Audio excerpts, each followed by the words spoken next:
Hi, I'm Kendra Corman. If you're a coach, consultant, or marketer, you know marketing is far from a perfect science. And that's why this show is called Imperfect Marketing. Join me and my guests as we explore how to grow your business with marketing tips and, of course, lessons learned along the way.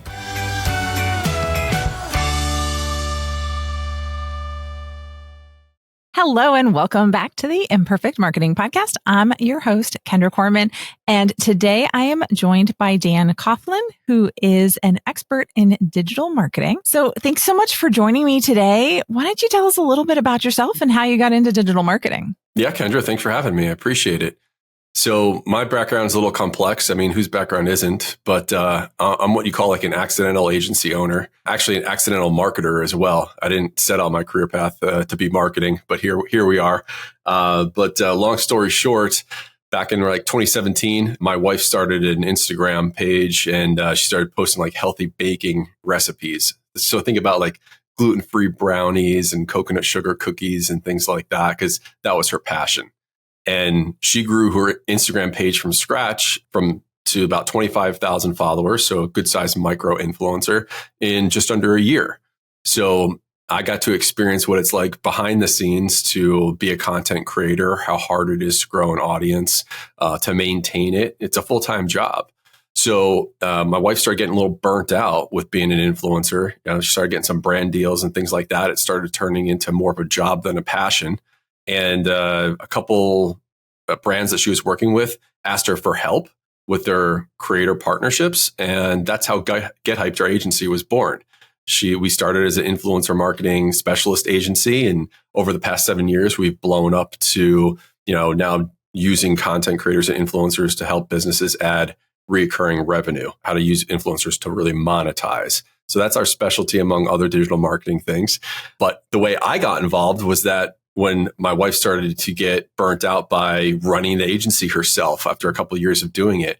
And so I stepped in as managing director. She's still involved. She still owns the company, but I manage the day-to-day. So for 5 years, I've been doing influencer, paid media, email marketing, like a lot of different digital marketing channels that support using content creators in a business's holistic marketing strategy. Very cool. Okay, so I have to ask a personal question, and you don't have to answer if you don't want to.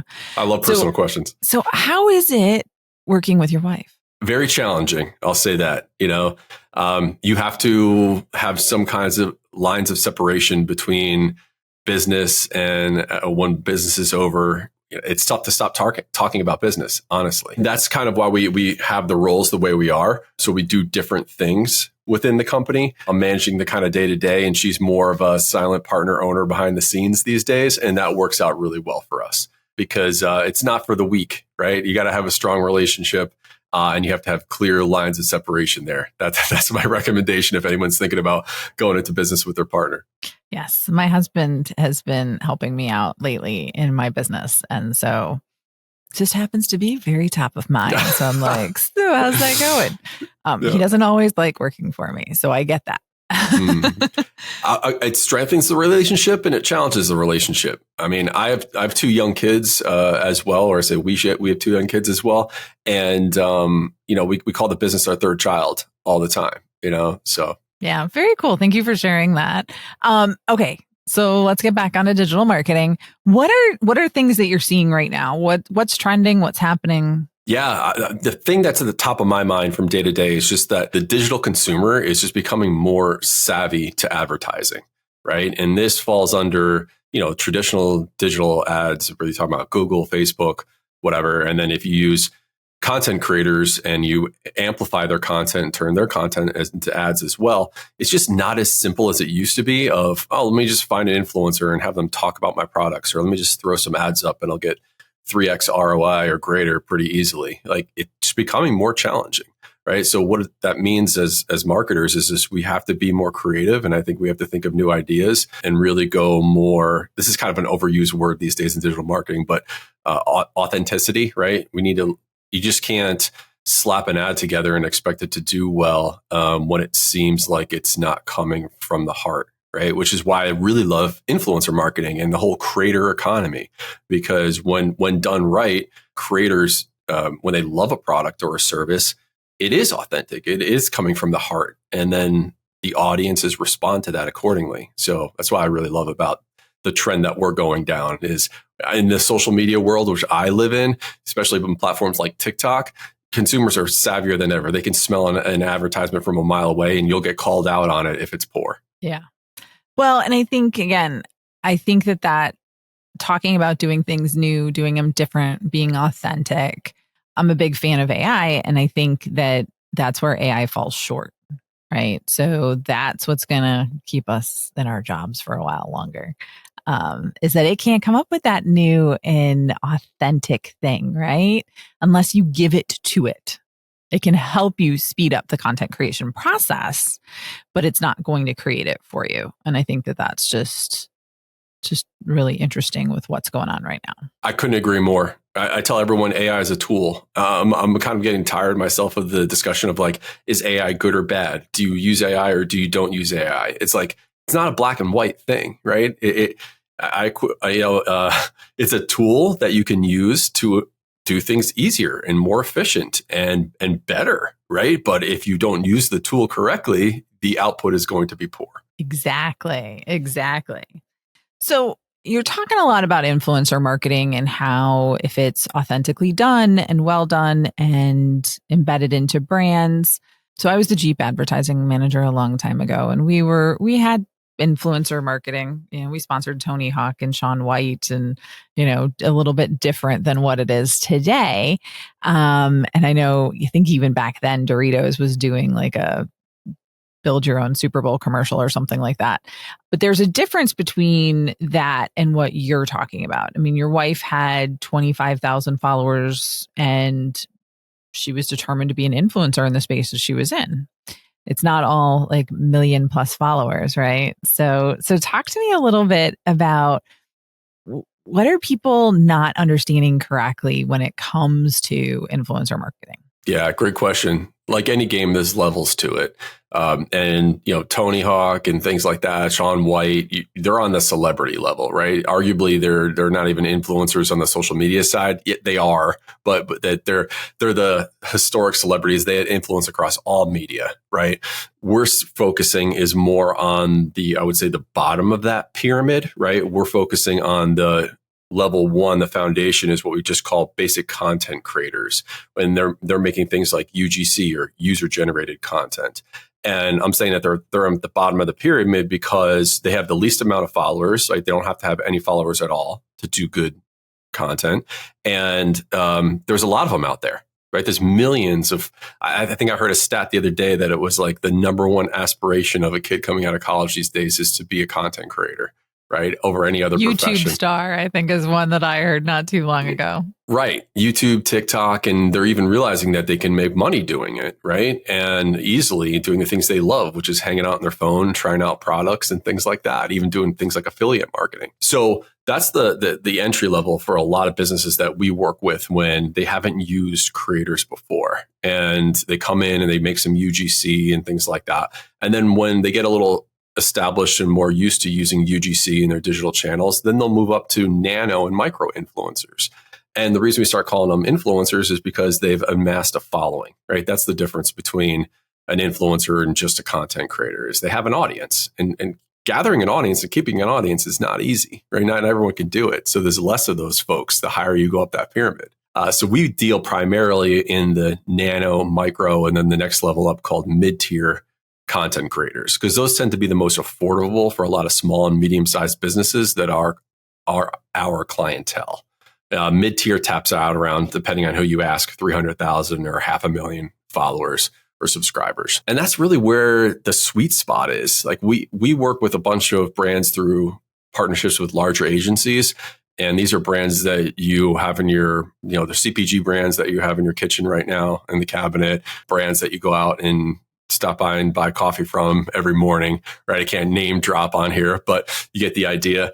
And they're working with mid-tier influencers. They're even going down and working with micro influencers as well, because I think the industry recognizes the value between micro and mid-tier over, say, compared to those celebrity influencers that have millions of followers, right? And the difference is that authenticity word that we're going to go back, talked about earlier, right? Is that mid-tier and micro influencers, they have still like a very niche following. It hasn't been watered down yet by their large size of millions of followers. And they keep their content more niche, more specific, not as general. So they tend to have higher engagement rates, better loyalty with their following, and they're not as expensive as those big folks either, right? You can get $100,000 a post for some of those bigger influencers over 1 million followers. Like, who has the budget for that when you're a medium-sized business, right?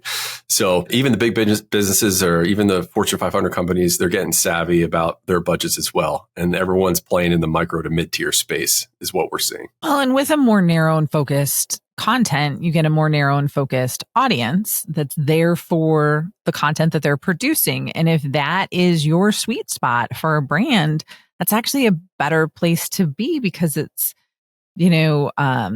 dollar per result or return on investment or whatever you want to call it, return on ad spend is going to be significantly higher, I would think. Because while they have someone has 1 million followers, they're not all that. I mean, that's like putting an ad on the news, right? Right. Don't know exactly who those are going to be.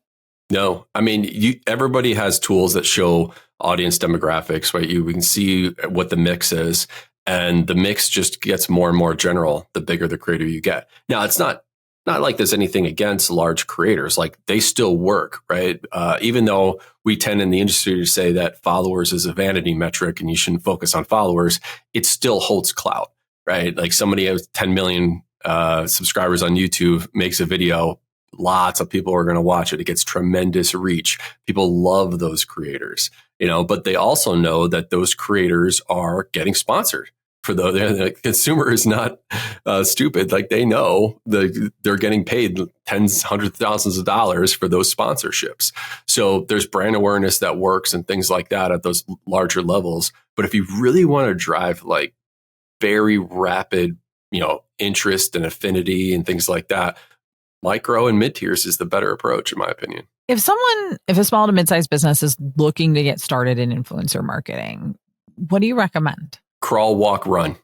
That's a great question, because so many times I see like, I got $10,000. What's the biggest influencer I can work with? And I'm like, pump the brakes, right? Like, you've never worked with creators before. Don't blow all of your budget on one person, because nobody has a crystal ball, and it's impossible. Even if you do all the best research and you look up the creator's demographics and you think they're a perfect brand fit, what if that one or two posts from that creator tanks for whatever reason? There's a lot of variables in the whole influencer marketing creator economy that are uncontrollable.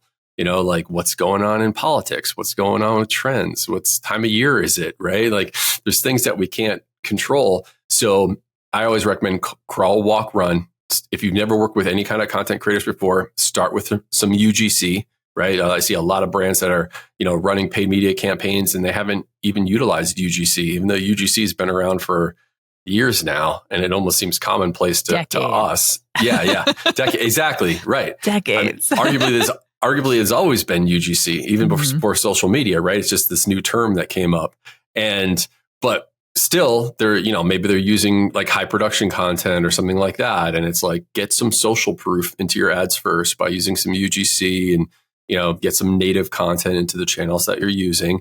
And then, see how that improves your results. And then, now we're going to walk. Now we're going to work with some nano and micro influencers, and work with a lot of them is what I always recommend, right? Get 10 at once to make one post for you, and then run all that content in your ads, or see how those posts perform with audiences. Because influencer marketing is all about looking at the data, like any channel, right? Like, you're going to have 10 influencers post, you're going to have a number 1 influencer, and you're going to have a number 10 influencer as far as performance.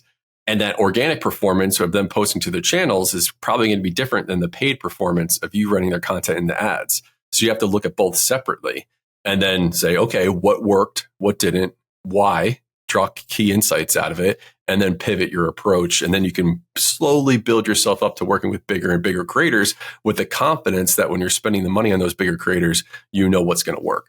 Yeah, I love that experimenting, right? Start small and work your way up, because then again, you'll know better what to ask for and what what we're really truly looking for when it comes to that, which I think there's a lot to say for that level of experience, right? That you get along the way. So how much is the average influencer getting paid? Really good question. I get this quite a bit, but it's been a little while since anyone asked me. It's the Wild West out there. I'll just say it's crazy. There is no standard for how much to pay creators. We have a calculator on our website, a free one that you can use, but it's just a ballpark. It's just an average.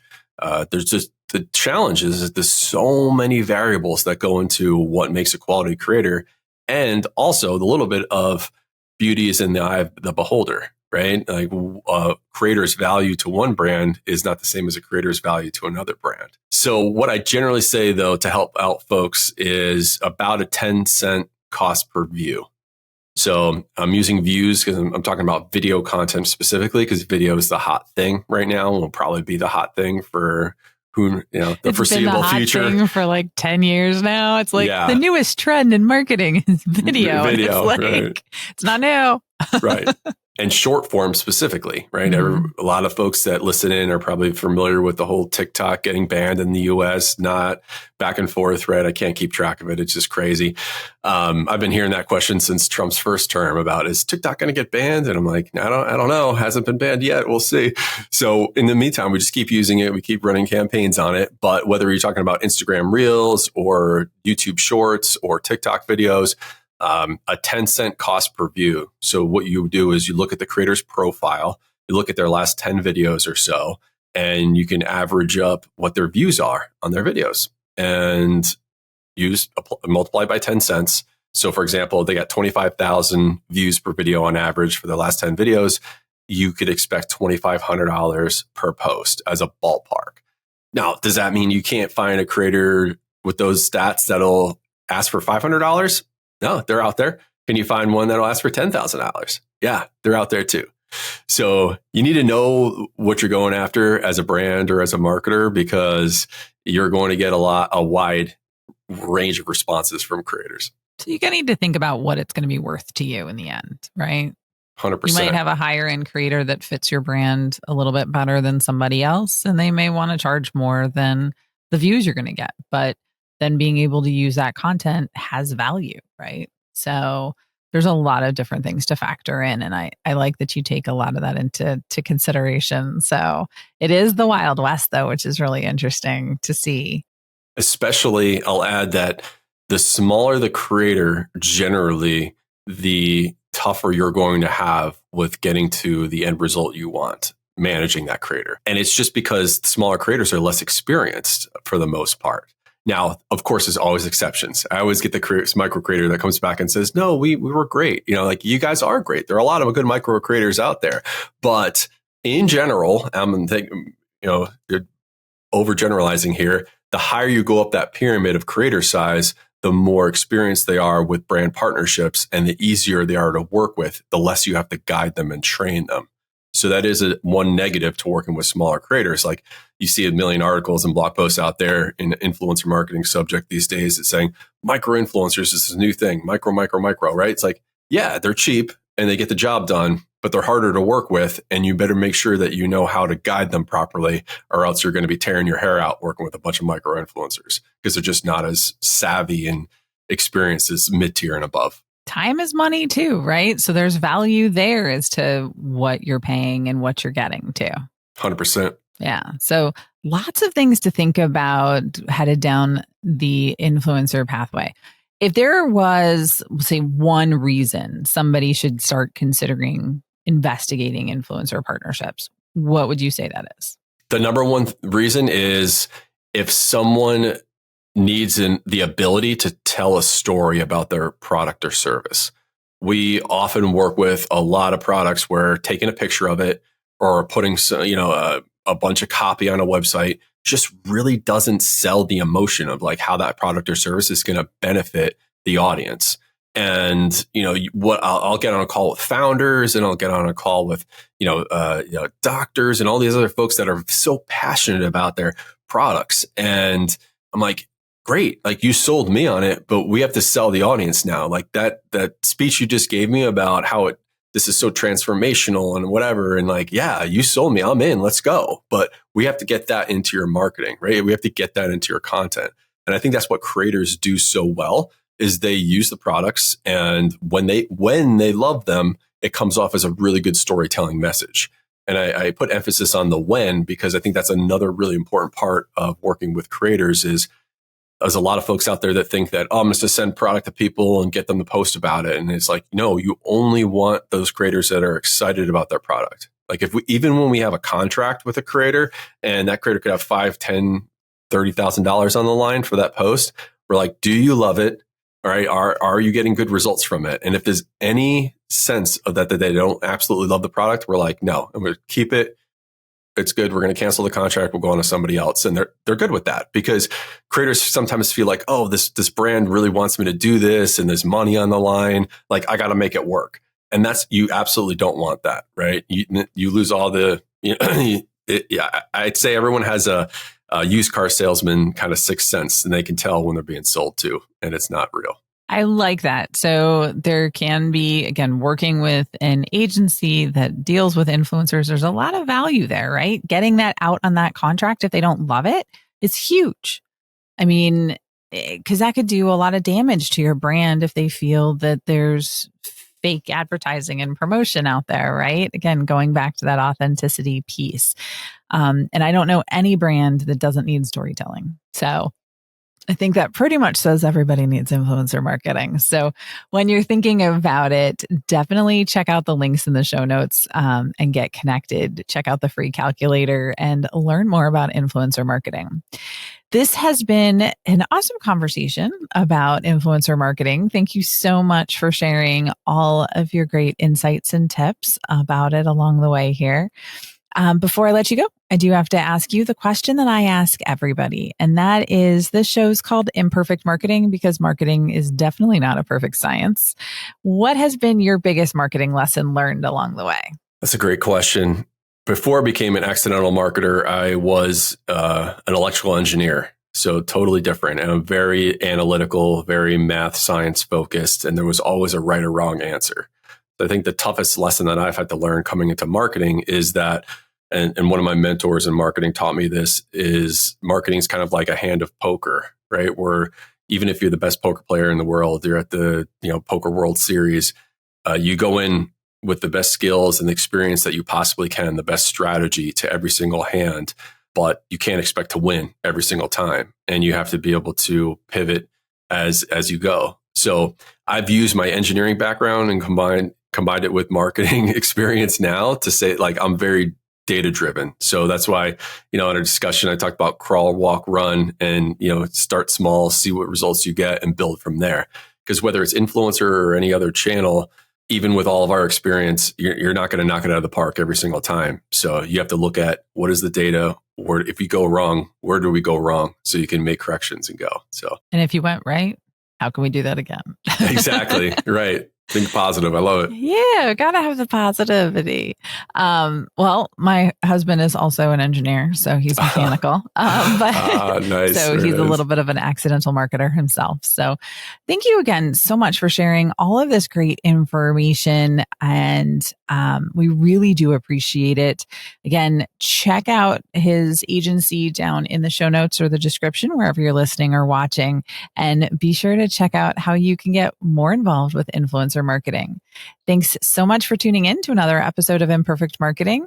In the meantime, if you learned something today, it would really help us out if you would rate or subscribe. Thanks and have a great day.